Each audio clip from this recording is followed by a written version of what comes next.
אתה נראה כמו סוס יאור, יש לך שכל של ציפור, עדיף שתישאר בבור כי בקרוב אתה תמות. אתה פשוט אידיוט גמור עם שיגעון גדלות חמור, אתה שטן או בקיצור אתה חלאת האנושות. גם אם תזרוק עלינו טילים או תאיים על הגלילים, החברים שלך מסוריה ואיראן.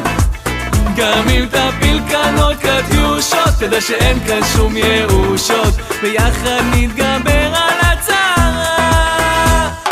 יאללה יא נסראללה, נדפוק אותך אינשאללה, נחזיר אותך לאללה עם כל החיזבאללה. יאללה יא נסראללה, תלך מפה יא זבאללה, נגזר כבר מלמעלה שזה הסוף שלך. אתה עלוב, אתה קטן, אתה מזכיר אורנגוטן, יש לך קינים על הזקן ובקרוב תעוף מכאן. אתה ג'וק מת, אתה בואש, אתה מתחיל להתייאש, צהל אותך רק מבקש כדי לשרוף אותך באש. גם אם תזרוק עלינו טילים או תאיים על הגלילים, החברים שלך מסוריה ואיראן.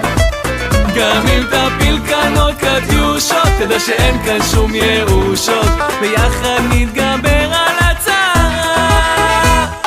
יאללה יא נסראללה, נדפוק אותך אינשאללה, נחזיר אותך לאללה עם כל החיזבאללה. יאללה יא נסראללה, תלך מפה יא זבאללה, נגזר כבר מלמעלה שזה הסוף שלך.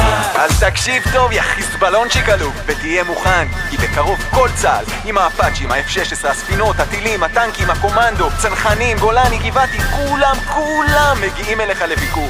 אז תנשום כמה נשימות עמוקות ותהנה מהם, כי אלה הנשימות האחרונות שלך, יא כלב.